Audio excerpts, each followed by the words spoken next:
Text number 7.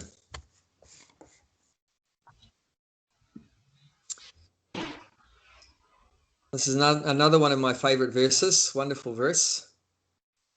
So let's recite the Sanskrit. Yatatmana prashantasya Yatatmana prashansasya Paramatma samahita Paramatma samahita Sitoshna sukha dukeshu Shitoshna sukha dukeshu Tatamana pamanayo. Tatha mana pamanayo.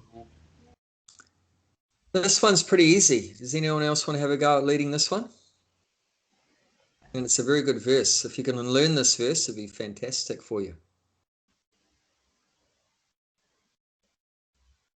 I mean, you'll get some extra credits from the Super Soul if you can recite this verse. I'll go. Yeah.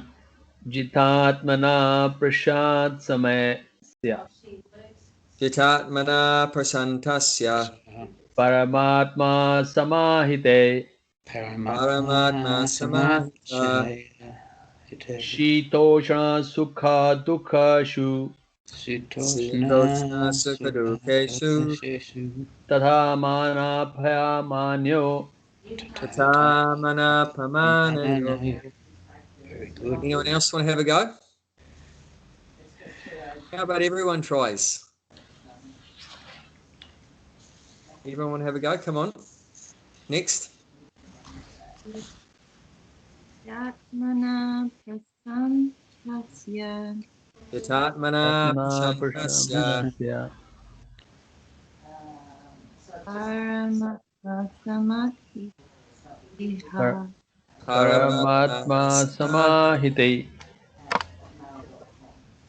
Sumna sukha dukeshu Sitosna Toshna sukha dukheshu Ataman Amanteyo Tatha manya pamanyo. Okay, last but not least, Bob. Jitatmana prasantasya Yatatmana prashantasya Prashantasya Paramatma samahatya Paramatma samahite Sitosna sakadakesu Shitoshna sukha dukheshu Tata mana pamana yaho. Tatha mana pamanyao. Okay. Gulshan, would you like to read the English, please? For one who has conquered the mind, the super soul is already reached, for he has attained tranquility. To such a man, happiness and distress, heat and cold, honor and dishonor are all the same. So once again, the subject matter is the mind. We've been talking a lot about the mind recently. So a question for you all. In which yoga systems is controlling the mind important? You've got karma yoga, jnana yoga, this one, dhyana yoga, also known as Ashtanga yoga. This chapter is called Dhyana Yoga, so another name for that is Ashtanga Yoga. And then Buddha Yoga, Bhakti Yoga, there's Raja Yoga, there's so many yogas. So in which yoga systems is controlling the mind important? I think Dhyana Yoga? Okay, Dhyana Yoga. This is the chapter. You concentrate, it means you need a mind. Okay. Yep. So the question is controlling the mind. Which yoga systems is it important to control the mind? Bhakti Yoga? Oh, Dhyana Yoga, that's one you've mentioned, yep.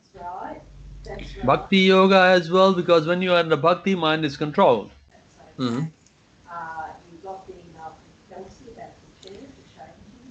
Actually, it's all of them.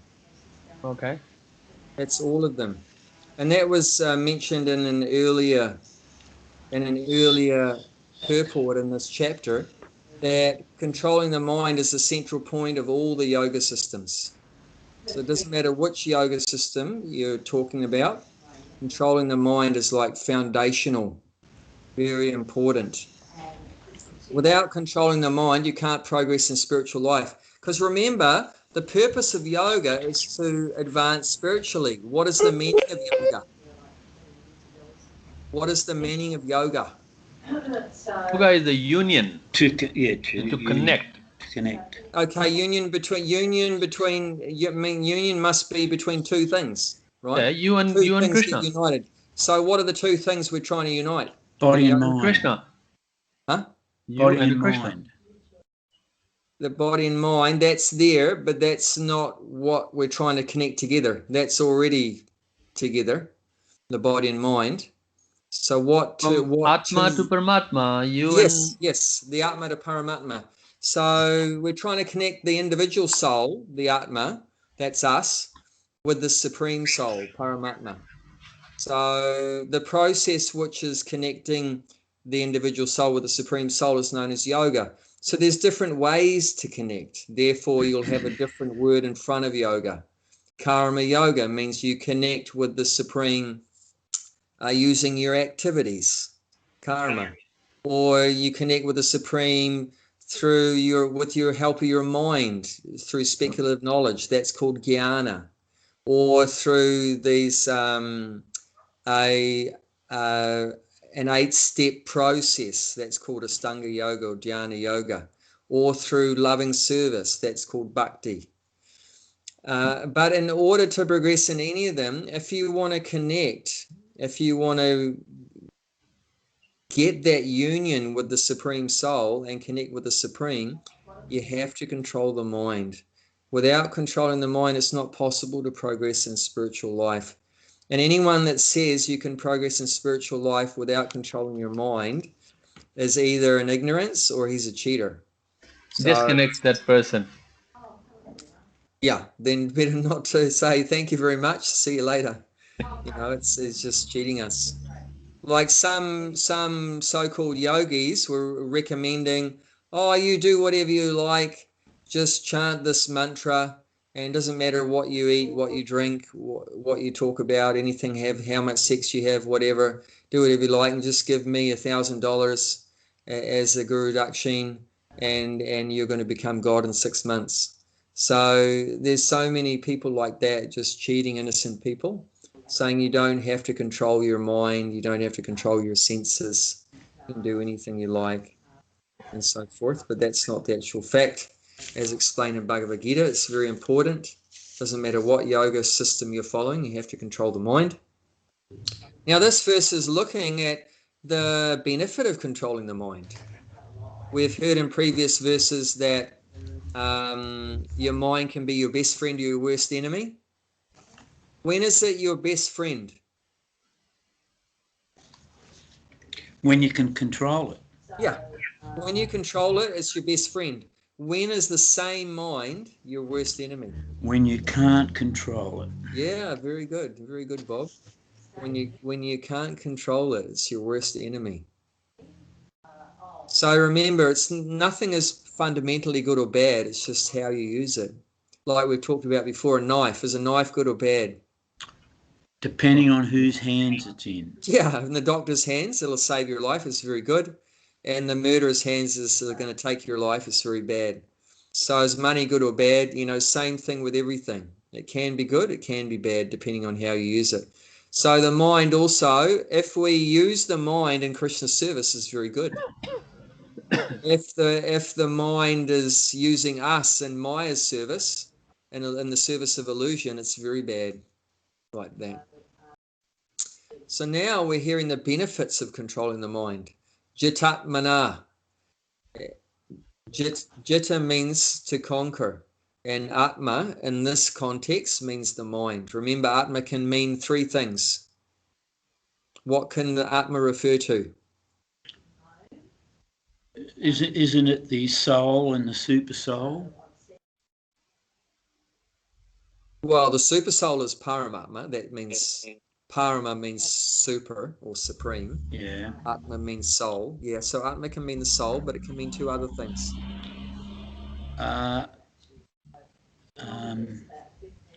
It's not false ego, is it? No, close to. There's what's something that's very close to the false ego, very closely associated with the false ego, usually. The mind is very closely associated with the false ego. They're friends in crime. What do you call it? Is that what you Partners in crime? Partners in crime, yeah. They're partners in crime. The false ego is that we're identifying with the body, and the mind is, having taken up that bodily identification of the false ego, is trying to enjoy through the senses, trying to enjoy this material world through the senses. So they work hand in hand together. They very much entwined together, the mind, the materialistic mind, and the materialistic ego, the false ego. So Atma can refer to the mind, it can refer to the soul, it can refer to the body. Remember, it depends on the context. So in this context, talking about yoga, so it's all about the mind. So therefore, Atma means the mind in this context. So Jitatmana, conquer the mind. So what's the result of conquering the mind? Prashantasya, Jitatmana, conquer the mind, prashantasya, peace. Does that sound good? Who wants peace? Put up your hand. Could you call it? We all want peace. Bhakti-mala, pull up both hands. Oh, Gulshan did too. Very good. So everyone wants peace, but people don't know the formula for peace. The formula for peace here is you have to control the mind. If you think, oh, just let the mind do anything, and you think you're going to be peaceful at the end of the day, good luck. It's not going to happen. Mind is so disturbed because we let it just do whatever it likes. So you could say, is equipoise and peace connected? Very much so. Yeah. Very much so, equipoised. Very much so. So equipoised, that is referring to the last part of the verse, which is saying Sita Ushna. So that's cold and heat. Sukha Dukeshu, happiness and distress. Mana Apamanaya, honor and dishonor. So being equipoised refers to these dualities. You're all familiar, right, that this world is called the world of dualities? You know what we mean by saying dualities? Dual means two. That's the meaning of dual. Dual means two. So this is a place of twos, a world of dualities, like mentioned here, heat and cold, rich and poor, dishonor, rich and poor, health and disease, sickness, like that. Can you name any others? What are some other dualities? Light and dark. Yeah, light and dark. Any other dualities? Devotee and non-devotee. Yeah. yeah, non-devotee. It's not the thing, either a devotee or non-devotee. Yeah, so in the material world, you also have that duality. Did you know that duality is not in the spiritual world? No. Oh, yeah, I think you've mentioned that before. Why is that duality of devotee and non-devotee, which is in the material world, why is that not in the spiritual world? Who is there in the spiritual world? There's 100%. Yeah, this is Krishna. So there's no duality. Krishna's there. But what in the material world we have two categories of people: devotees and non-devotees. Yep. In the spiritual world, how many categories are there? Only one. There's only one. There's no dualities. Everyone's a devotee. Everyone's a devotee.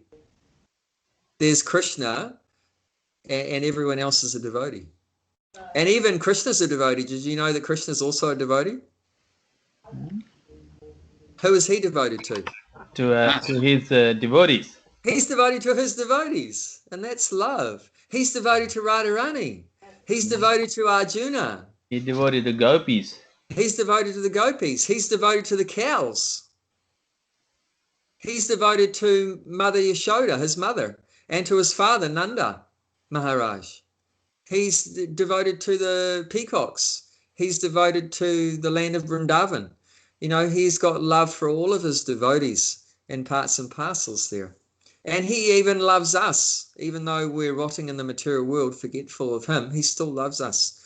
So in the spiritual world or in spiritual consciousness, there's no duality. There's no duality. We don't have in the spiritual world, we don't have our false ego. So is that why there's no honor or what we perceive as honor or dishonor, because we don't have false ego? That's really good. That's really good. That's really it was a question. It was a question. I know, but I think you've got the answer. Yeah, you're right. There's no dualities because there's no false ego. It's because of false ego that following the false ego, dualities come. Because as soon as we identify ourselves as something other than the servant of Krishna, as soon as we identify ourselves as the material body, immediately we get affected by all these dualities. And our original ego as an eternal soul, a servant of Krishna, what kind of consciousness is there? How many things are we perceiving? Say the question again. What's in our original pure Krishna consciousness as a soul, as an eternal soul? What are we perceiving? What like here we're perceiving in false ego, we're perceiving two things, dualities, right? Heat, cold, black and white, good and bad, rich and poor, all these kind of things. So in our original, yes, Bob, what did you say? That we're not this body.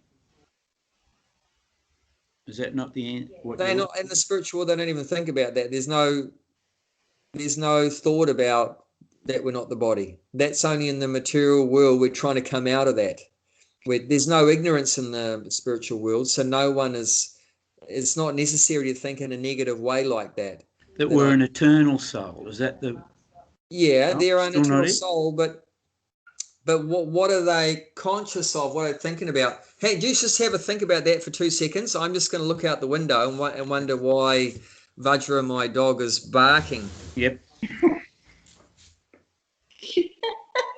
Oh, he's wrapped himself around a tree. I thought so.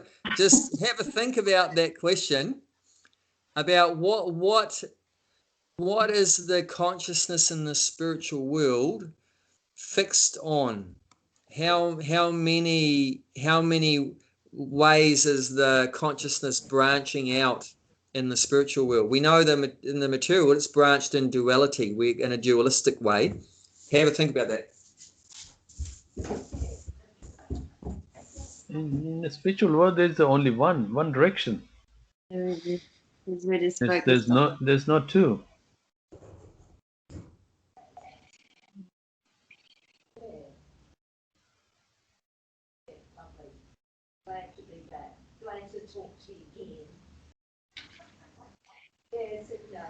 Who's talking in the back? No, it doesn't sound like Jayanti. Is it Jayanti talking in the back? No, you might be able to hear Claire. Oh, okay. She's working on the computer. Is it annoying you? No, I just want to go know. On mute. No, that's okay.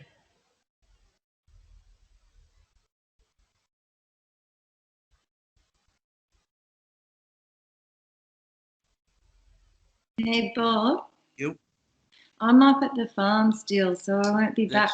I won't be back for tomorrow. That's fine, darling. No problem at all. Yeah. I think this Saturday there's no kirtan. No kirtan. No. Only dancing.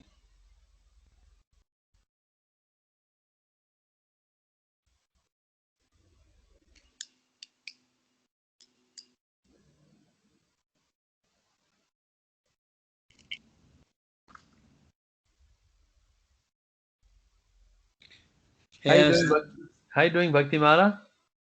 Good. That's good.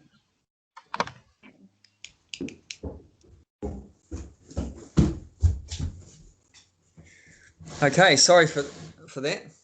That's okay. So what's the consciousness in the spiritual world looking like? What is it focused on? It have to be focused on Krishna. Yeah, it's focused on Krishna. So in the spiritual world, is someone going to see this is a good situation? This is a bad situation? Is someone going to see, oh, it's very hot, oh, it's very cold? Or is someone going to see it's rich, it's poor? No dualities. No, because everything is Krishna. In the spiritual world, everyone's seen like that. If you see a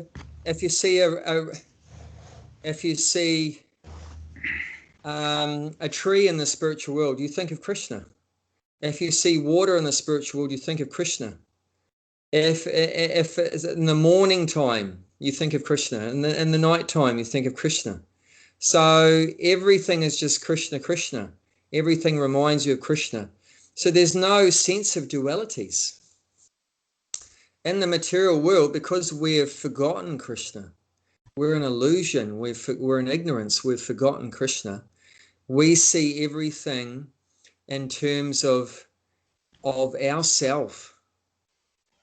This is good, this is bad, this is hot, this is cold. And that's come about because of our forgetfulness of Krishna. I'll give you an example. In the Second World War, Prabhupada was in Calcutta. One time there was an air raid, sirens went off. He was sitting on the roof. In India, they have flat roofs, so you can use the roof too. Very clever. So he was sitting on the roof having prasadam, having his meal, and his wife came running, say, the sirens are going off. We should go to the bunker, the concrete bunker, just in case of bombs. And Prabhupada said, let the bomb come. I will see that bomb as Krishna. Does that make sense? That's pretty heavy. Yeah, in Krishna consciousness. Like we talking about Prabhupada, he was a pure devotee.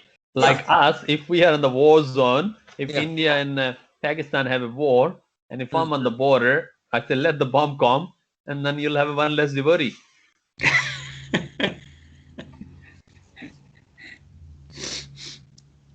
Because Prabhupada knows what's happening and things. We are a very common person. Because what is the bomb? What can the bomb do to you? But it's gonna be destroy your body, not destroy your soul. Body, yeah. Okay, so it can cause death for the body, right? Yes. So who is in control of death? Krishna. Krishna's in control of death. So when Prabhupada's saying I will see the bomb as Krishna, means that if it's my time's up, if it's my time to die, but that's Krishna coming to take me away. And when the devotee dies, where's the devotee go? If it's a true devotee, goes to Krishna, Goloka, Vrindavan Dham, Krishna Loka. But like for me, like a false devotee, maybe come back to the earth again.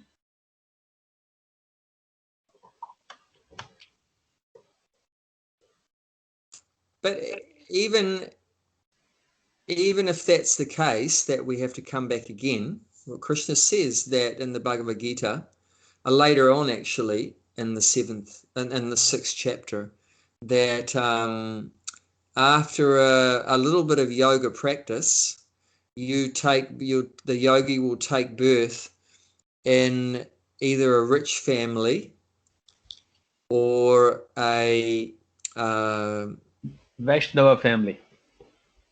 Well, no, that's after a long practice.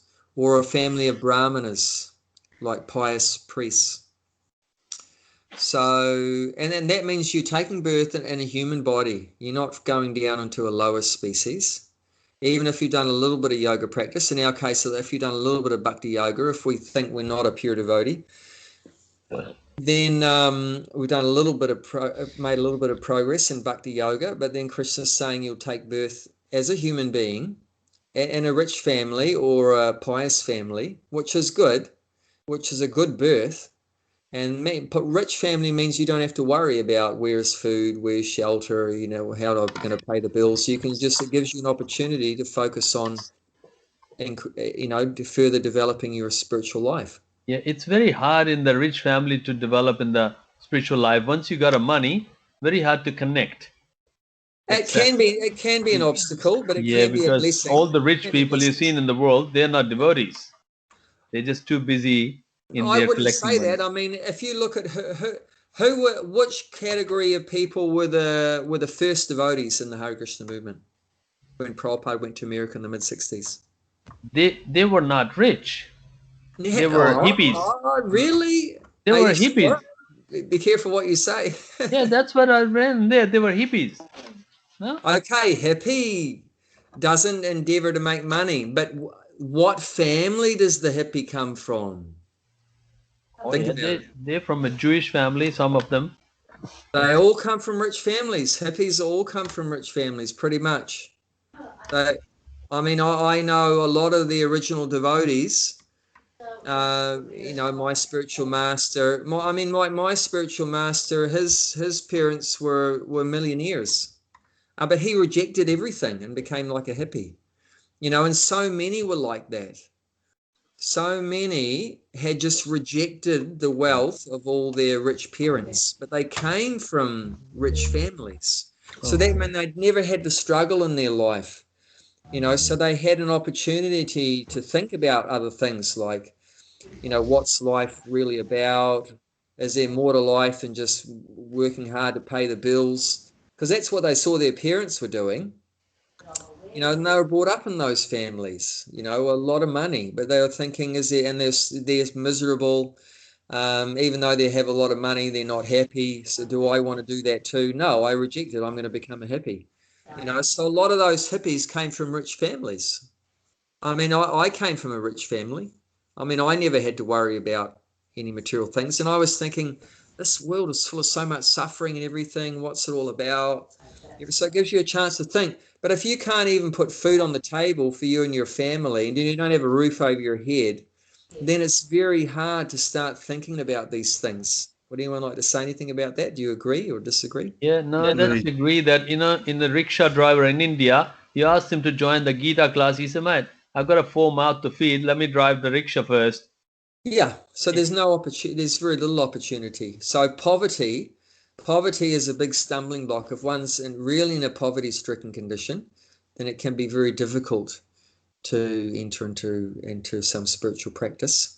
But if one doesn't have to worry about all those bodily needs, if that's taken care of, then that's giving you an opportunity to get into spiritual life. It doesn't mean you will. You could become super materialistic and you don't care about spiritual life. But it's giving you a chance. Like a medium, like us, like me. I'm a middle class person. I'm not rich. I'm not poor.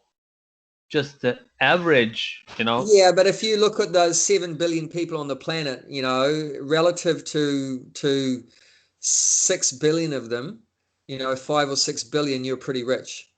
Compared to, the vast majority are just living, trying to survive day to day. If they don't work one day, they're dead. They're just trying to get food for today, not for tomorrow. Just today, of course. They're trying to get survival food is the main thing. Yeah. And everyone here that we're talking with is in a lot better situation than that. Oh, in Australia, mate, everyone is better. If you look up and you've got a roof over your head, you're doing pretty well. Because a lot of people don't have even that. If you have, more than the clothes that you wear on your body, you're doing pretty well. I get embarrassed sometimes how many clothes that we have, because a lot of people don't even in have. Australia, everyone having that things, compared to India. Australia is very lucky. Everyone has got a roof and then food on the table. Yeah. So that's given us, that's Krishna's mercy that we've taken birth in that kind of family. that we have an opportunity just to focus on spiritual things if we want to. If we want to, you can, because you don't have to worry about just surviving. So that the body that we have now is a we must have done something good in our last life to have this kind of be brought up in a kind of family like what we did. And you know, and the fact that we're doing, you know, bhakti yoga now indicates that our future birth, if we take another birth, will be even more better. But Prabhupada indicated that if we take up this process seriously, and he's just repeating what Krishna's saying. Let's look at what Krishna says about this. 18th chapter, text 65.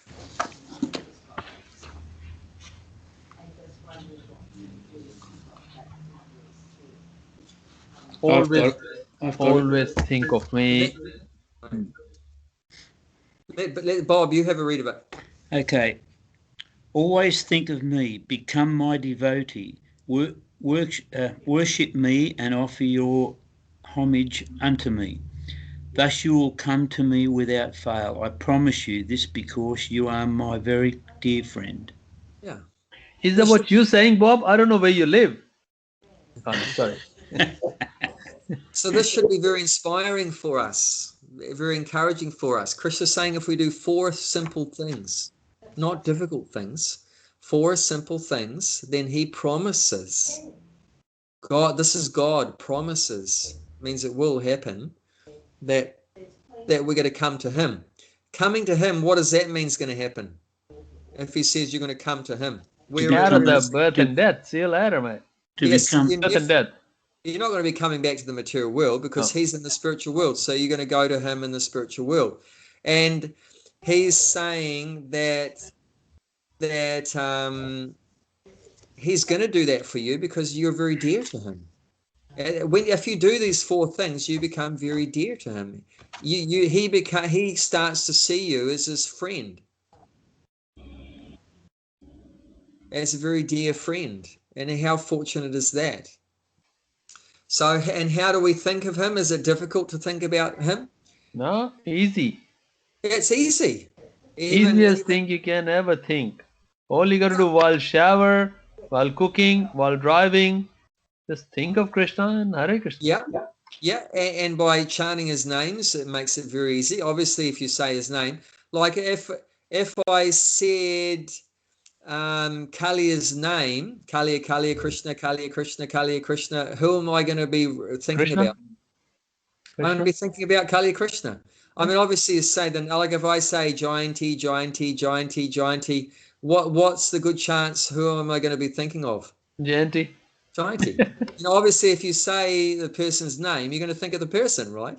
That's why back in olden days, in India, we put it that the name of the son will be like a Purushottam or Rama. So when we call him, so at least we call him the same time. Yeah, you're saying your child's name, but you're remembering God. Yeah. So right. you know you're gonna remember the person who has that name.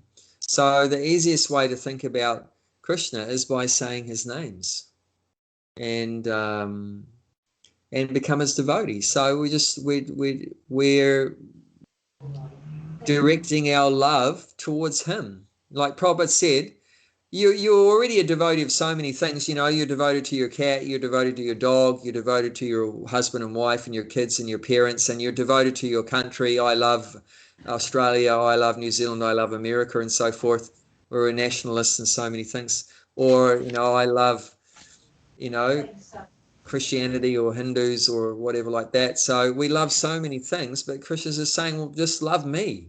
You know, so it's not that we can't love him, because we're already loving so many things. We just got to direct our love towards Krishna. So that's not hard either. Is it hard to be a devotee of Krishna? No. But you've just got to turn the devotion that you have to 100 million things, turn some of it at least towards Krishna. It's not that, it's impossible for me to love anybody. You already, we love ourselves, isn't it?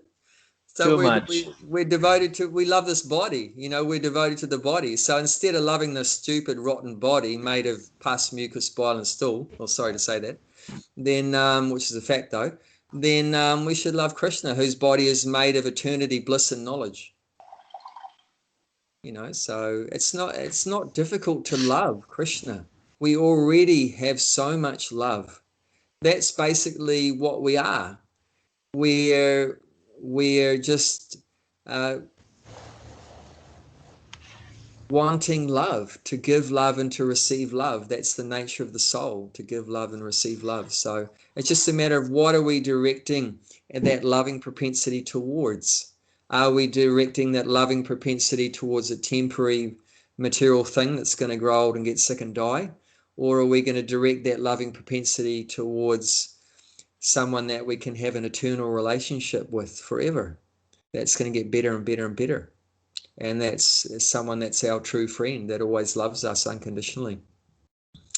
And that's so powerful, that can always protect us and maintain us and everything. So it's not hard to become a devotee of Krishna. And it's saying here, worship me. And that's not hard either. How do you worship Krishna? Chant. Yeah, Do your chanting is kind rounds. of worshiping, Do yeah. your rounds. Worshipping often means like offering something, some tangible thing. We offer something. So what could you offer Krishna? Worship means like, you know, offering something nice. So what could you offer to Krishna when you're saying Everything, whatever we can cook, whatever we can drink, offer the Krishna first. Yeah, so whatever vegetarian food, because Krishna's a Whatever, vegetarian, yes. so you can offer him anything that he likes to eat. Anything vegetarian food. before you eat, just offer him.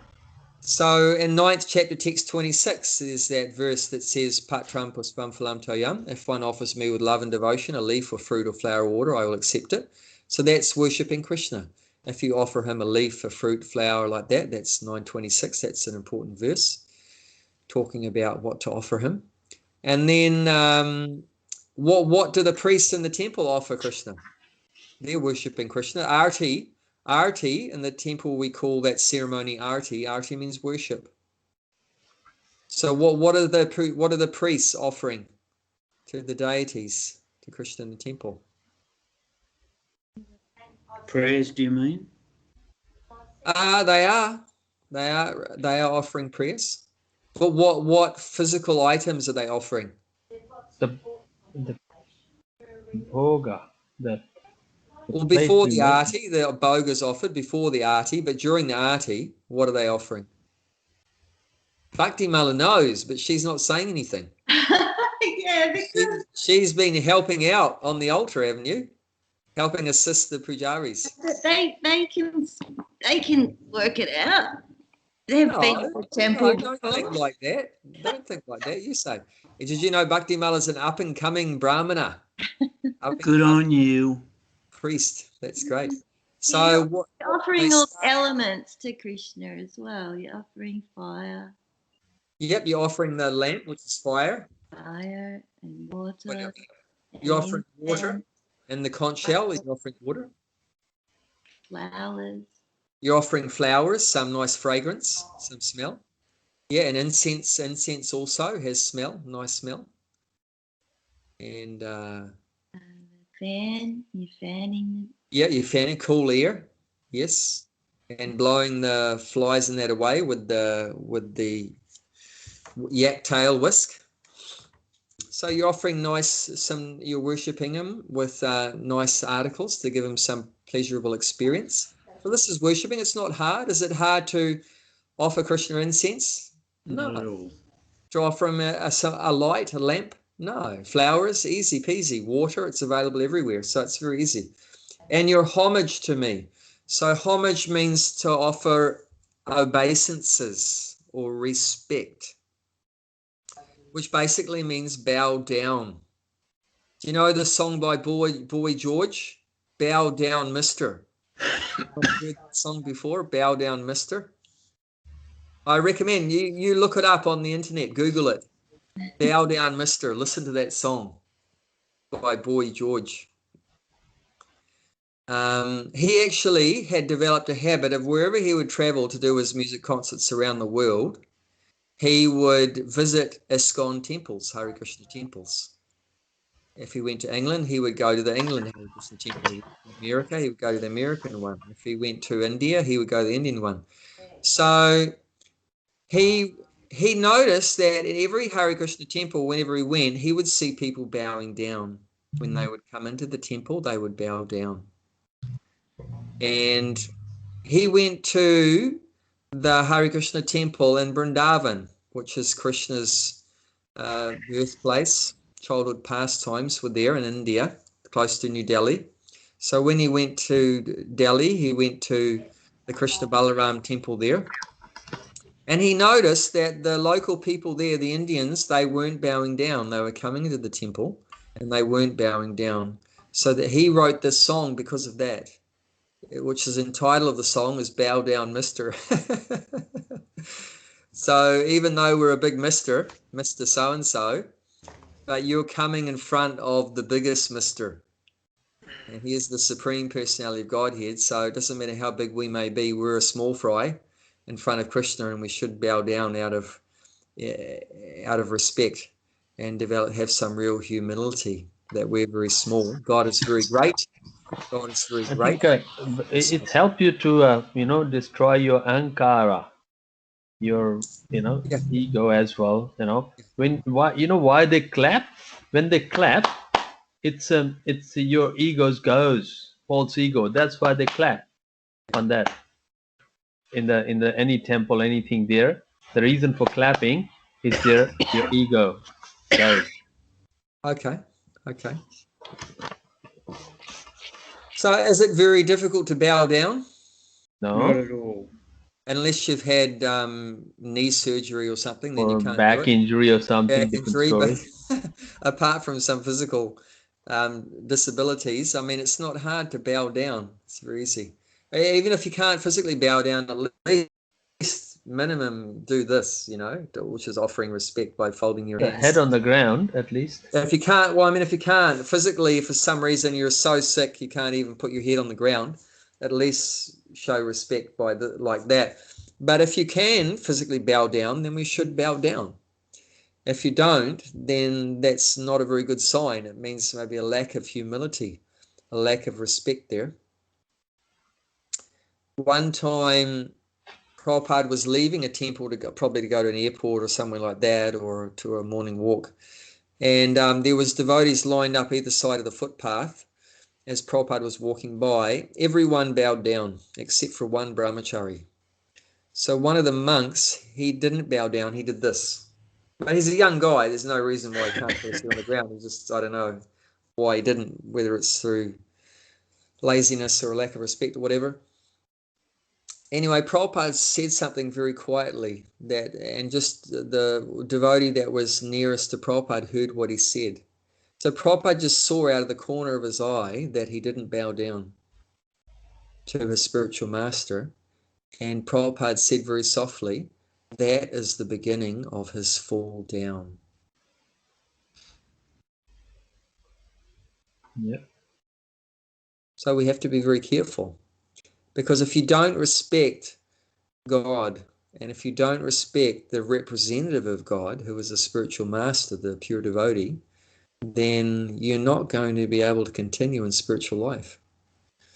So if you do think of the Lord, you're going to progress. But if you don't, you're not. If you do become his devotee, give your love to him, you'll progress. If you don't, you're not. If you do worship him, you're going to progress. If you don't worship him, you're not. And if you do offer respect to him, and we show a sign, a way we do that, a sign of that we have respect in our heart, is by doing that external, that external bowing down. If you do that, you're going to progress. If you don't have respect, then you're not. So that's up to us. That's our free choice. But it is easy. It is easy. But like Prabhupada would say many times, and there was a book with that title, one of his servants, Trudakirti, wrote the title of his book, What is the Difficulty? So that's the question. These 4 things are very easy, so why doesn't everyone do them? What is the difficulty? It's not hard to chant Hare Krishna. Why doesn't everyone chant Hare Krishna? It's not hard to love Krishna. I mean, Krishna is very lovable. He's very beautiful and so forth. Human nature is very materialistic, and they want something out of that transaction. If they can't, then they don't do that. That's why very few people, that maybe like not even 1% of the total population of the world is devotee. 99% are not, because they're in the material world and they are just think materialistic. That's why they don't. It comes back to what we were saying before about false ego. That's because of false ego. Yeah, because false ego. That's right. We're in so much illusion. We've become mad. I was hearing Prabhupada say, quoting a verse from the 5th canto, Srimad Bhagavatam today, that the living entities are mad. We've become so mad. It means just completely in ignorance, just so much in ignorance. We don't know anything about the past. We don't know anything about the future. And we do engage in such crazy activities, which is a definition of madness. You don't know where you come from. You don't know where you're going, and you do all bad things, so that's the definition of madness. So we've just become like that. We're so crazy, so mad. But otherwise, in our normal state of mind, these are easy things. If we get a control of our mind, once getting back to yoga again, controlling the mind, if we get the mind under control and the false ego, and take out the false ego and get your mind under control, that these 4 things are easy peasy. I mean, I was doing these 4 things the first day I joined the Hare Krishna movement, isn't it? Yeah, the very first day you can do these. This is the very first day, and the very first day you do these 4 things, and Krishna's saying you're going to come to me without fail, and he promises that. So it's so easy if we get the mind under control and if we take out the false ego. What is the very first thing Prabhupada would give in his lessons, his instructions? The thing he repeated over and over again in his classes? 4 regulative principle? He didn't say that so often, especially in the beginning. But what was the very first preaching he would do to people, to the newbies? What's the very first thing we need to get someone to understand? If you chant. You're not the body. Yeah, that you're not the body, that you're a spirit soul. Because we're going to take out the false ego. That's how you take out the false ego. Because the false ego thinks we are the body. I am white, or I am a man. I am an atheist, or I am a New Zealander, or whatever. So we've got to take that out, because as long as the false ego is functioning, you can't get anywhere else. You can't control the mind. You can't advance in spiritual life. So the very first thing is Prabhupada would establish is that you are not the body. You are a spirit soul, and the spirit soul is a servant of Krishna. And then from there, immediately you can progress. From there, you can think about Krishna. And you can become Krishna's devotee and worship him and homage him. Once you're established in your real ego, that I'm a soul, I'm a servant of Krishna. This is what the soul does. The soul chants Hare Krishna and thinks about Krishna. The soul loves Krishna, and the soul worships Krishna, and the soul bows down to Krishna. That's what a soul does. So does that make sense? Yeah. Yeah, but I've got a question there. When I say, I love my mom. Yeah. Whom I'm loving, the body or a soul? Well, it depends what consciousness you're in. But generally, if someone says, I love my mum, they'd be thinking about the body. Well, then we are not in the body. And why I'm loving the false things? And I should have to love the soul then. Yeah, should. I mean, if you were in spiritual consciousness, and you could also say, I love my mum, but you'd say, I'd love everyone's mum. Yeah. And I love everyone's dad, and I love everyone's child, and I love all the animals, and I love all the plants, and I love all the birds. And why do we stop with I love my mum? If you're only saying I love my mum, that indicates you're probably in bodily consciousness. Does that some make kind sense? of, like, even mother, like, it's natural to love the kids. It's not, Yeah. she will see Krishna in the kids. Yeah. It's like it's just so natural there. It's very hard to think that, oh no, they're not my son. No, I'm just loving Krishna. It's just the natural things there comes. And Yeah, if but you, see why the mother is loving the children, it's all because of bodily relation though. Because of that bodily consciousness, bodily relation, that these children have come from my body. They've come from my body. I mean, if the mum loves all the children in the world, then she's getting beyond that bodily conception. But if we just love those things in relationship with our body, and that's where it stops, then it's just based on the body. It's just based on the body, which is ignorance. So, of course, we should love our mum. I'm not saying we shouldn't, and love our children, I but mean, it's like put it this way: if something happens to any other's mom, I will be saying, yeah, she was sick and yeah, she passed away. But if my mom passed away, it'll be different feeling. yeah, It's not gonna be a same feeling as if someone else's mom's passed away. yeah. It's just that So, feeling. so then that's the question: is that a pure spiritual feeling, or is it mixed? I don't know. I'll be honest with you. Like, if your mom passed away, I'll say condolence. Yes, good. Yeah. If my mom passed away, I'll have a different feeling.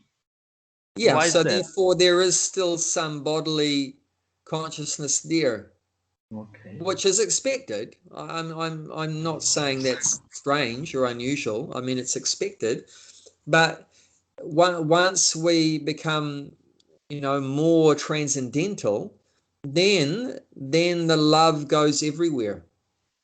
Then once you love Krishna, you love everything.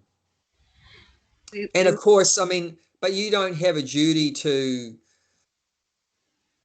look after everyone, maintain everyone, protect everyone, but you do have a duty to protect and maintain your family members. So, I mean, still there would be, even on a transcendental person, there will be more time spent with, their own personal children and personal parents, and because that's what their duty is. And that's another very important point of the Bhagavad Gita is, you have to do your duty. So I have a duty to look after my wife, I don't have a duty to look after every woman on the planet, but I do have a duty to look after my wife, and I have a duty to look after my kids. I don't have a duty to look after all the kids. But so, I mean, you would be focusing on those particular ones that you have a duty towards. But in Krishna consciousness, you love everyone. You love everyone. So that's something that just develops as we become more advanced in Krishna consciousness. You can't just learn that from a book. That has to be, that's something that's given by Krishna. When Krishna's pleased by our humble service, that we're doing these things, thinking of him, becoming his devotee, worshipping him, offering our homage to him. When we do these things, he becomes pleased with our service, and he'll enlighten us within our hearts. And then our hearts will just open up, and we'll start to feel, real universal love. And all these things are just byproducts of Krishna consciousness. But that will come in due course of time. It doesn't usually come immediately. Okay, shall we continue? Let's continue with our verse. Yeah. So we're back to chapter 6, text 7. Because we were talking about why we went on that tangent. Remember, Bob asked about equanimity. Is that peacefulness the same as equanimity? So we're talking about equanimity means it comes from equal. So you're seeing everything the same. Because remember, I was talking about dualities. So that's the opposite to equanimity. Seeing in duality means you're seeing heat and cold, honor and dishonor, black and white, like that. But equanimity means with your mind, equanimity is a mental state, is a state of mind. So equanimity is a state of mind. So it means seeing everything equally. So with an equal mind, equanimity, you're not going to be seeing heat and cold. You're not going to be seeing honor and dishonor. You're not going to be seeing happiness and distress. You're seeing everything the same, equal. Equal means the same, right? So, and that basically you can only have that equanimity of mind if you're Krishna conscious. You can't, it's not possible to have equanimity of mind if you're not Krishna conscious. Because in Krishna consciousness, whatever you're seeing, it's just Krishna. Like even like I said, I went off talking about Prabhupada with the bombs coming. For him, death is also Krishna. And Krishna is all good, so if Krishna is coming to me then in the form of death, of creating death for this body, well, that must be perfect arrangement. That's perfect. I'll go back to Godhead, or like we started to talk about taking birth in a good family, like Gulshan said, I'm not a pure devotee, whatever, going back to Godhead. But even then, that's still fine. You're not going to worry about that, because at least Krishna's saying, I'm going to take birth in a better family. And if you did a lot of progress in yoga, then Krishna says even more than taking birth in a rich family or a family of brahmanas, then you take birth in a family of transcendentalists, which means Vaishnavas. Vaishnava's family. Yeah, Vaishnava family, which is the best birth in the material world. Yes. That's the best birth. If you get born in a family of pure devotees, like Prabhupada was born in a family of Vaishnavas. Prabhupada's guru was born in a family of Vaishnavas. Actually, Prabhupada's guru, Bhaktisiddhanta Saraswati, his father was Bhaktivinoda Thakur, who was a topmost devotee. So that's the best birth, and that means that was a very elevated soul in their past life to take birth in a family of Vaishnavas. We got one devotee came. He was only 21 years of age. He is from Sydney, and he came for one day and he left, and then he been initiated last year. I said, age of 21, you are initiated, man. He said, because my parents are devotee, so you're born in the devotee's family. Yeah, how good is that? Means he was a highly advanced bhakti yogi. Yeah, in his past life. So like that, if death comes, a devotee like Prabhupada is not going to be worried, because he sees that death, when he's that very conception of death, immediately the devotee connects that with Krishna. Yeah. So that's real equanimity. You're not seeing birth and death. You're seeing that death is Krishna and birth is also Krishna. So what does that equal? If birth equals Krishna and death equals Krishna, then what does that equal? Equal to Krishna, that's it. Equals to Krishna. Everything's Krishna, right? That death is Krishna. But also, he's making the arrangement for the death of your body. And who's making the arrangement for the birth of your next body? That's also Krishna. Yeah. So it's all Krishna. So instead of seeing, birth and death, oh God, that's scary. The devotee's thinking of Krishna. And you don't know how many times you already been to this planet.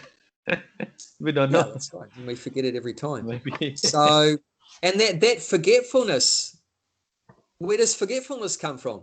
Krishna. That comes from Krishna. Where does your memory come from? Krishna. Comes from Krishna. So we see in dualities, right? There's one side is forgetfulness, one side is remembrance.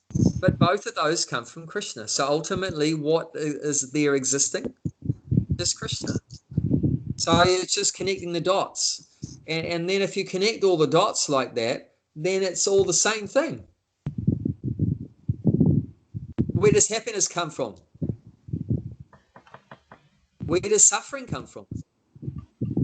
Where does honor come from? Where does dishonor come from? It's all coming from the same source, from Krishna. Krishna's arrangement. Yeah, once we control the mind, because this is on the mental platform. On the mental platform is a platform of dualities. And then we're seeing like heat and cold, honor and dishonor, happiness and distress. But once you rise above the mental platform to the spiritual platform, which is the Krishna conscious platform, then everything's just Krishna. And there's no fear anymore. There's no fear. And fear also comes from this dualities. Something's going to kill this body. something's going to, a disease is coming, COVID's coming to the body, old age is coming to the body, death is coming to the body. Because we're in bodily consciousness, the mind is been affected by the false ego that we're the body, and then the mind gets absorbed in the body like that. And then, of course, for the body, yes, there is heat and cold for the body, and yes, there is honor and dishonor for the body, and yes, there is happiness and distress for the body, and yes, there is rich and poor for the body. But guess what? We're not the body. So you see how it works? Yeah. Those dualities, they affect the body. Like if the bomb drops on your head, what is that affecting? The body. The body. Is it affecting the soul? No. No one can cut it or burn it or... Yeah, that's the first thing Krishna says in the second chapter. Arjuna, you dope, you can't burn the soul. You can't kill it with any weapon. No you weapon can't drown it in water. You can't wither it by the wind. It's indestructible, immortal, immutable, eternally the same. He says 100 different ways that there's nothing that can touch the soul.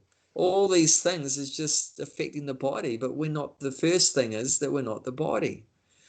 So this is so important that we have to control the mind to get free from these dualities, to come to that equanimity of mind where we see everything is the same as Krishna.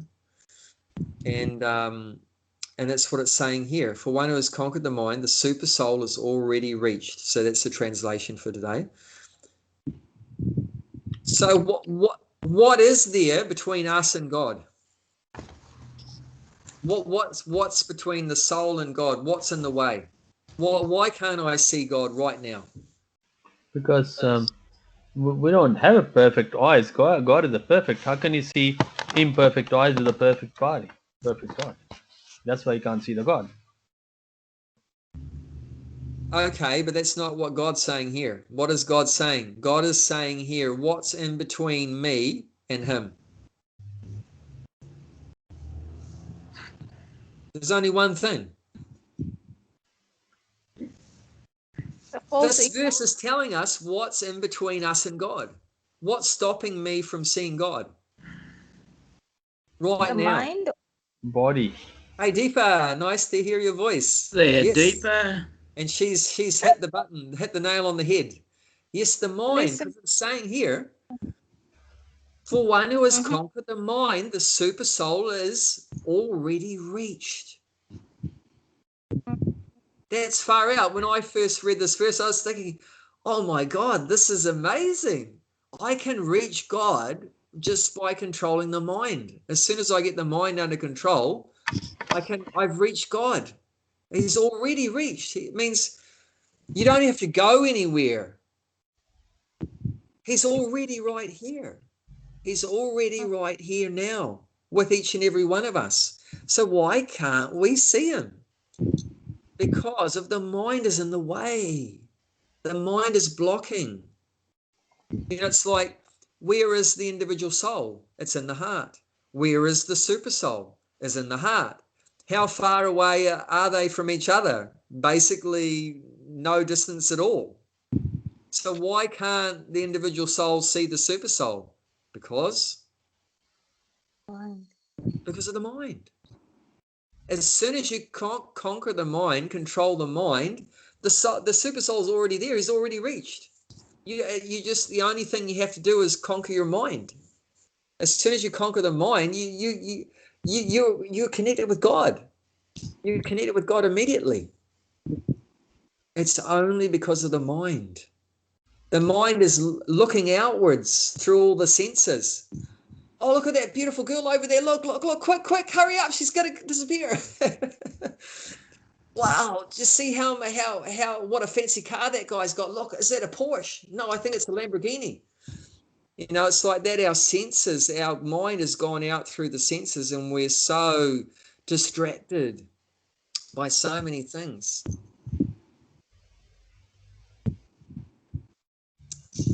Or you hear some people talking about, did you hear what he did to her and she did to him? And then you get sucked into that, gossip and so many things, and your mind gets taken away by what you heard, some gossip. Or, you hear some disco music or rock and roll or whatever, and your mind goes off there.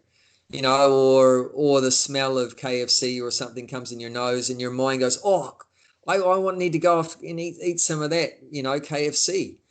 So your mind gets dragged away by your mind gets dragged away by your nose, or your mind gets dragged away by your tongue or genitals or so forth. So our mind gets distracted through all the senses, deviated by all the senses, and we're so absorbed. Our mind is so externally absorbed, and we've turned away from the nearest person to ourselves, which is Krishna, and the person that really loves us.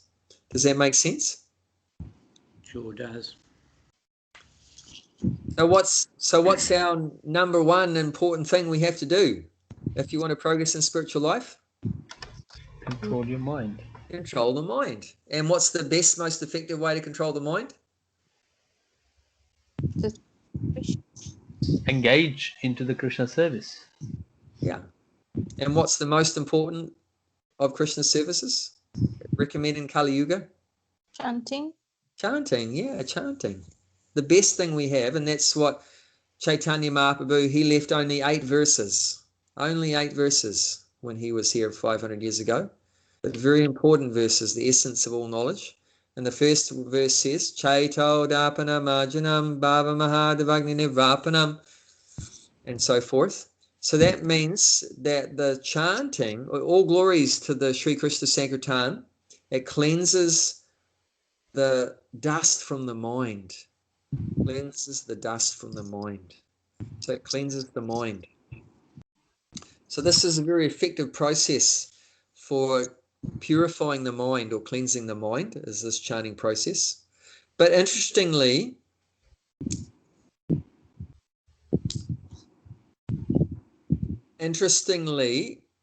there's 10 offenses to chanting Hare Krishna, Nama Parad. There's 10. What's the 10th offense? And this is said to be like the mother of all of them. Maintain material attachments. Oh yeah, that's 10th offense, maintain material attachments. And then it says, and then after that it says, it is also considered an offense too. Inattentive while chanting. Yeah. And that's said to be the mother of all of them, to be inattentive while chanting. So this is a big problem that, what's not attentive? The mind is not attentive. If the mind is not attentive while we're chanting Hare Krishna, Krishna Krishna, Hare Hare, Hare Rama, Rama Rama, Hare Hare. If our mind is not attentive, it means inattentive. If it goes off, then it's difficult. So yeah, we have to, even when chanting, it's important, we have to strenuously try to control the mind. So what's recommended? What are we recommended to do if the mind wanders off when you're chanting? Bring it back. Bring it back. And then if it wanders again, what do you do? Bring it back. Again, bring it back, and just keep bringing it back. It goes away, bring it back, it goes away. Because remember, the mind is like the wind, right? So the wind is always moving around. So the mind's like that. It's easily distracted. So keep bringing it back like that. And we have to practice. That's our practice. That if it goes away 100 times, you have to bring it back 100 times. What you don't want to do is the mind wanders off. Oh, I wonder what I'm going to eat for breakfast today. That's very vital. Yeah, it happens to me. Important stuff to be thinking about, right, while we're chanting. I wonder what we're going to have for breakfast today.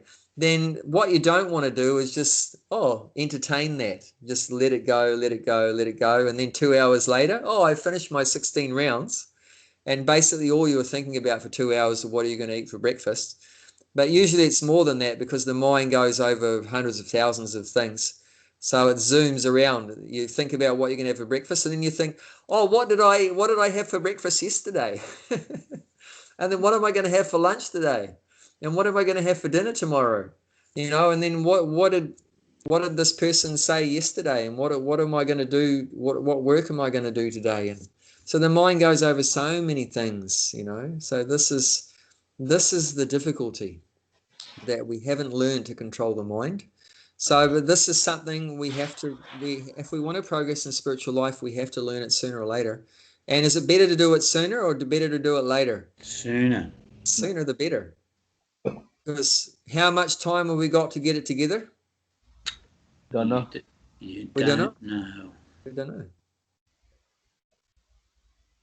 It could be COVID tomorrow, or it could be a bomb dropped on your head next month, or it could be you get hit by a bus in a year, or we have a heart attack in 5 years, or nobody knows, and how it's going to come, when it's going to come, we don't know. So the best thing we can do is to get the mind under control. So we have to make a really good effort every day. We have got chanting every day, which is the best way to control the mind, but also we still have to, even though the chanting helps us to control the mind, but you as the soul has to put some effort in to try to control the mind too while you're chanting. Does that make sense? Yeah. The chanting is the best process to control the mind. Yet, if while you're chanting, you as the soul don't make an effort to control the mind, then it's going to take you a long, long, long time before the chanting is going to help you. But if you put the effort in, and then the chanting is going to, be effective, a lot faster. And then you're going to go from, instead of called offensive chanting, which is nama parad, you'll go to the stage called nama bas, which means a reflection of the pure chanting, which means what's the difference between nama parad and nama bas? Nama parad is you're making offenses to the holy name, and either you don't care or you don't know. You don't know what the offenses are, or you know, but you don't care to do anything about it. But nama bas is a stage where you know what the offenses are, and you're making an effort. You're making an effort to stop making offenses. You don't want to make offenses anymore. You want to stop making the offenses. And that's very progressive. Once you're on that stage of chanting, that's when you really start to get some serious heart cleaning going on, when you don't want to make offenses anymore, and you want to try to chant attentively as possible, and you're trying to control the mind, and that will lead to the best stage of chanting, which is called Shuddhanam, which means the pure name. The pure name. And that's our goal, to chant the pure name. Do you know what happens when you chant the pure name?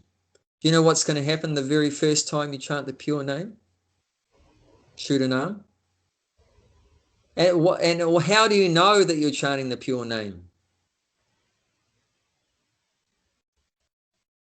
You're definitely going to know you're chanting the pure name, because tears are going to come out of your eyes, and every hair on your body is going to stand on end, and your voice is going to choke up, and you're going to have trouble chanting because your voice is going to get choked up, and you might even become stunned.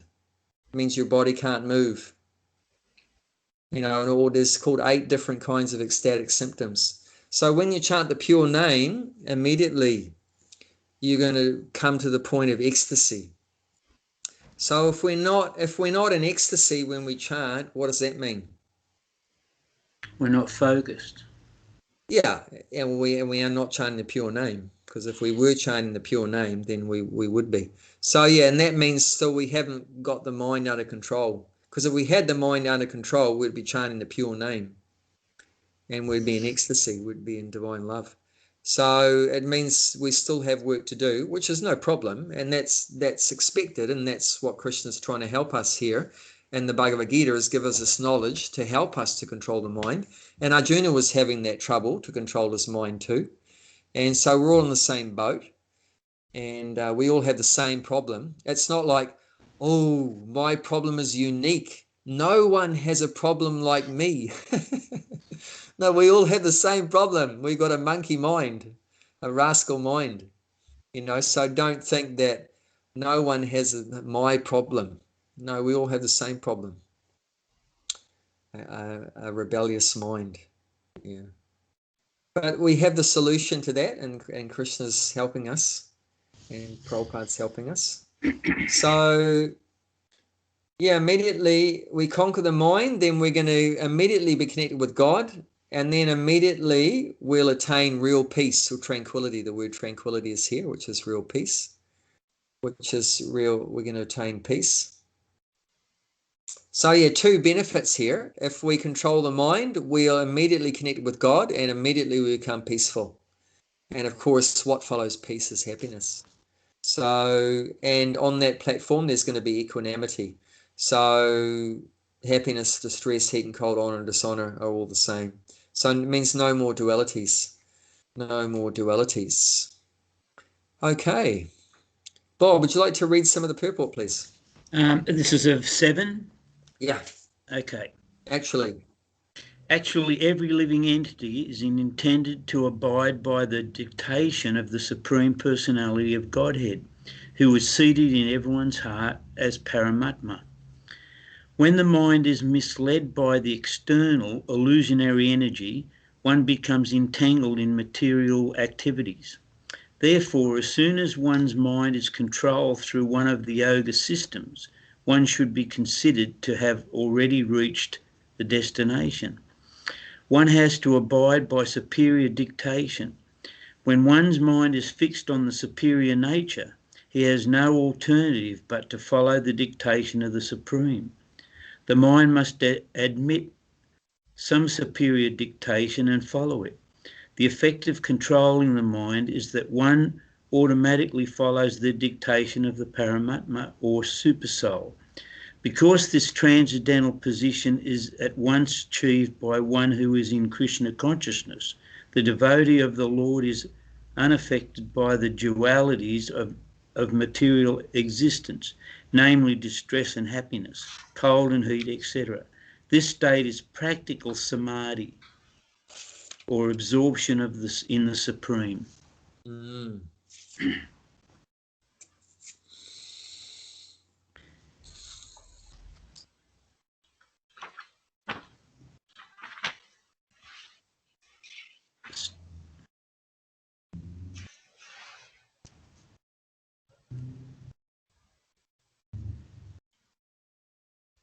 So Prabhupada's explaining here that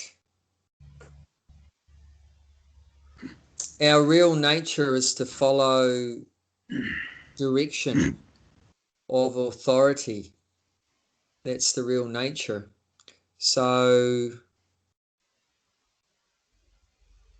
in the material world,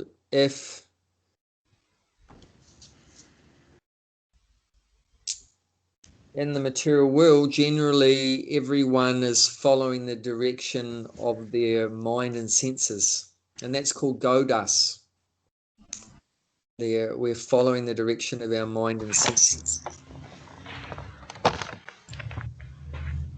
So if we learn to control the mind instead of being controlled by the mind and taking the mind as our authority, but if we get the mind under control, means the mind comes under the authority of Krishna. That is the solution. Because Prabhupada's point is that it's the nature to be under some authority. So either you're going to be under authority of your mind, or you're going to be under the authority of Krishna. But you have to be under some authority. So if we want to escape the being under the authority of our mind, then we have to come under the authority of Krishna, because we have to be under some authority. That's the basic point Prabhupada's pointing out here. You can't not be under any authority. And that's part of the Maya, that we think no one is my authority. I'm my own God. I'm my own God. No one tells me what to do. And but that's illusion, because the person that's saying that there's no God, that I'm free, I can do whatever I like, but they're dragged around by their mind and senses. Do you see that's happening? People say, I don't follow any authority, I do whatever I like, but then they go and buy cigarettes, and they go and buy, to the liquor shop.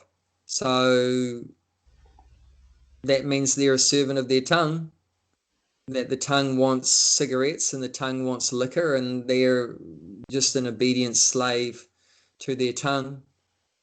Or they're, a slave of the opposite sex, always trying to please their partner like that, so that the partner will satisfy their senses. I scratch your back, you'll scratch mine. So we try to please the other person with the idea that if they're pleased, then they're going to please my senses. So we become a slave to the genitals and so forth. So we're always under some authority. So if we want to escape the authority of the mind, then we have to come under Krishna's authority. Does that make sense? Yep.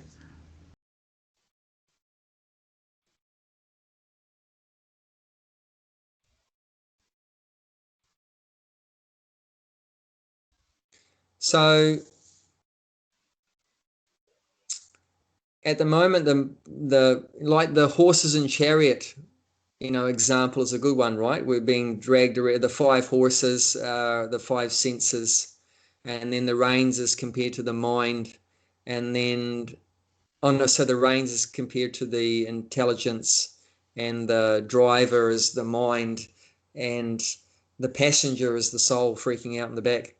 So instead of being dragged around by the senses and the mind, if we can get the mind under control of Krishna, then that's the best solution. Instead of the mind being under control of the senses, we get the mind to follow the direction of the super soul of Krishna. Does that make sense?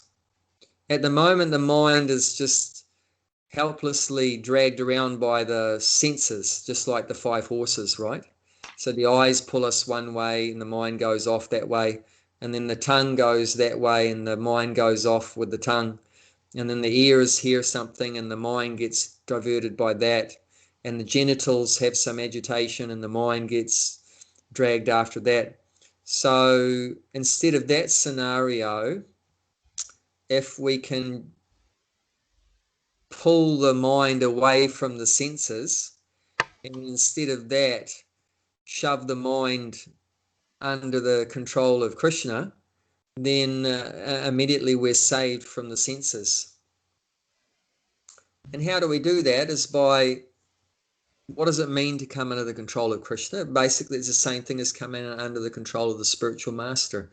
So practically speaking, it means coming under the control of the super soul, following the direction, as it's mentioned here, direction of the super soul, means to take direction from the spiritual master, from the Vedic scriptures, which is Krishna's instructions, and from the spiritual master, who is taking the instructions coming down parampara, the succession from Krishna.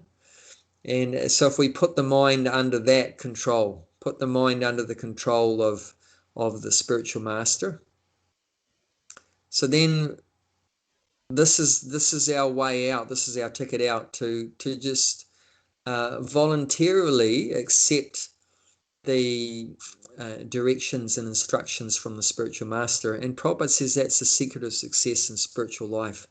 He said the reason why I'm successful is because I didn't deviate 1 inch from following the instructions of my spiritual master. So that's we can learn a lot from that. That's what we need to do, is put our mind under the control of the spiritual master's instructions, or of Krishna's instructions, which are the same thing. Like it's saying, we just read that verse. where Krishna's saying, always think of me. So we have to bring the mind under that. Okay, mind, now you have to think of Krishna. Okay, mind, now you have to become Krishna's devotee. Okay, mind, now you have to worship Krishna. Okay, mind, now you have to offer homage to Krishna. And if you do that, mind, then you're going to get a ticket back to Godhead. So like that, we have to bring the mind under the control of the higher authority of Krishna and the spiritual master. And that's going to be very progressive. Otherwise, the mind's going to be working under the authority of the senses and just dragged around like that. So we have to, as Prabhupada's pointing out, we have to work under some authority. It's not a matter of do you want to work under authority or not. There's no question of do you want to be under some authority.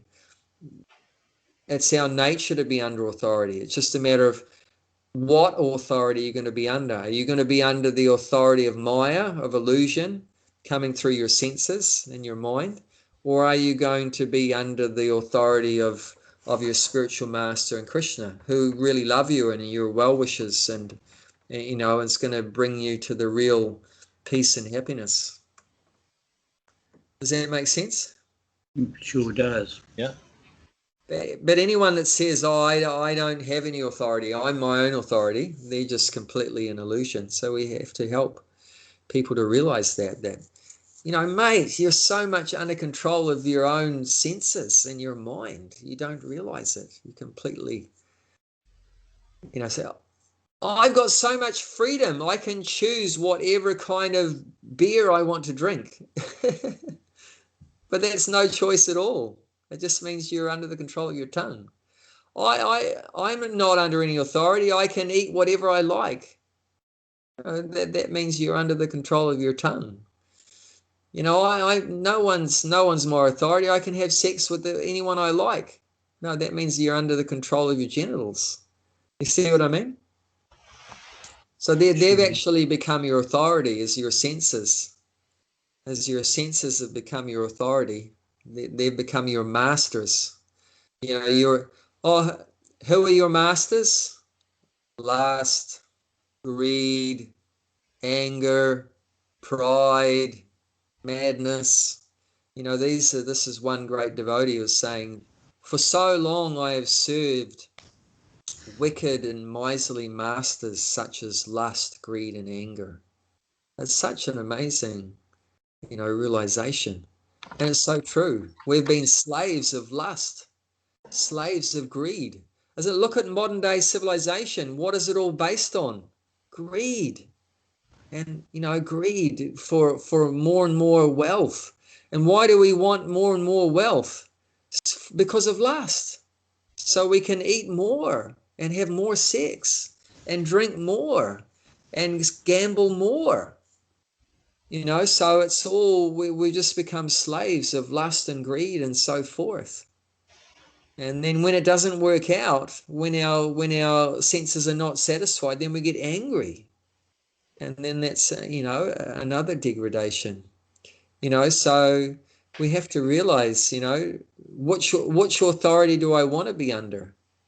You know, if I come under the authority of Krishna, what's going to be my experience? Is it going to be lust, greed, and anger and so forth and all the effects of that? No, it's going to be love and peace and happiness and eternal life. You know, so then take our pick. Well, that's about it from me. Does anyone else want to say anything? Thank you so much for today. Yeah, thank you. Thank you. Pleasure. Thanks, Hare everyone. Hare Krishna. Haribol. Haribo. Bye-bye. How are you, Bhakti Mala? Yeah, I'm good. How are you? Good, good. How was your time at the farm? Yeah, good. I'm at the farm now. Yeah. Oh, still at the farm. Oh, yeah, that's the guest house. Yeah, it's the guest house. Yeah. Oh, Deepa's there too. Hey, I'll just ask. Deepa, how is your family? How's your husband? Thank goodness he's well. He's good. He's I mean, for all that he went through. Yep, very, very grateful, totally humbled by Krishna's magnanimity and his generosity, and yeah, he's heaps better. I forget that he is unwell. And he often reminds me and he says, "Hey, I'm not well, but I said, no, you're fine, just get it out of your mind." So Paul tells me I'm a tough taskmaster, but No, but it is very important, to try to have a positive state of mind to help get over these physical difficulties. That's definitely a big help. Keep a positive state, that we are thinking more about health than thinking about sickness. yeah, he's doing great. He's well, he lost 31 kilos in hospital. Yeah. Kilo. Pardon? Oh, that's a lot. I know, but I told him he doesn't have to get to such drastic measures to lose some weight. Let's figure out something else. But yeah, he lost 31 kilos, and he's been out since 2nd of February. And just a few days ago, he was weighing himself, and he's stressing because he's put on 10 kilos now. So he's like, I don't want to put it all back on again. I said, don't. But yeah, he's showing off because he's wearing all the clothes that he'd packed away that he couldn't wear anymore. But he's doing great, and he's almost back to his previous self. I mean, like, even the follow-ups at hospital with his doctors are very positive. They are pleased with the progress. He's on some medications, and he did complete the radiation, and so he is, the doctors are pleased, but life goes on. Yes. And you've had some nice realizations from the whole experience, which you've just expressed. So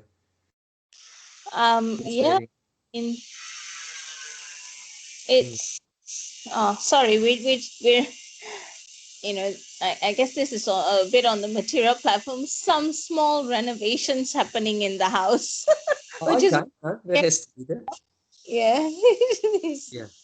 Which is why I had it on mute the whole time, because he was doing some work and he's got his radio going. So better not disrupt him. No, go ahead. No, that's good. I just saw you were still there and wanted to touch base and see how it's going with you all. So that's good news. That's great. It's good, and we're so looking. I hope you can come in July, as you said earlier. I look forward to seeing you all. It'll be lovely to see you all again. Looking forward. Paul is waiting. Want to catch up with you as well, and I missed your classes. Really, sincerely, honestly, I do miss. I hope we can, on the Thursday that I'm there, I hope we can do one there in the Bhakti Tree, just like the good old days, or on Saturday or something. On any day, whatever you guys decide, whenever you're free. Maybe we can, maybe Bhakti Mala, you can organise. Definitely, love to. A day and a time and a place, that we can all meet up. That'd be good. But even otherwise, personally, we can meet up, like with your family, deeper, have a meal at the Bhakti Tree one evening or something, or a lunch or an evening or something, or meet somewhere. Yes. Like that, and meet up with Paul, and great. Paul not doing very well. I mean, I catch up with him every now and then. His illness has come back, and he's kind of a bit up and down. Yeah. Oh, okay. With his breathing and stuff. He's cancer. He's that's what he said. Oh, okay. Well, I know where he lives. I can even go over and see him if he lives in the same place. No, he's okay. I mean, like he sometimes when I was working, when I have been at the martyr, sometimes he walks up and I meet him, and then he's come here to the house. We just walk. So he's well. He's well. It's just that he's annoyed that it's all come back again. Apparently. Okay. Yeah. Yeah, I'm really looking forward to spending time with him too. Yeah, it'll be nice to catch up with him. I have fond memories of this, especially in relation to setting up the sign. Bhakti, we spent quite a bit of time together. I drove him to select the wood. We went searching for a piece of wood and then took it around his place, and then we got some tools for him to chip away at the wood, and I spent quite a bit of time with him, in relation to sorting out that sign. So that It's an amazing sign too, isn't it? Yeah. It is really good. Yeah. Iconic almost. Yeah. Okay, I better get going, but it was lovely. It was nice to hear from you too, Deepa. I'll catch up with you soon, and hopefully you too, Abhay Prabhu. Yeah. Yeah.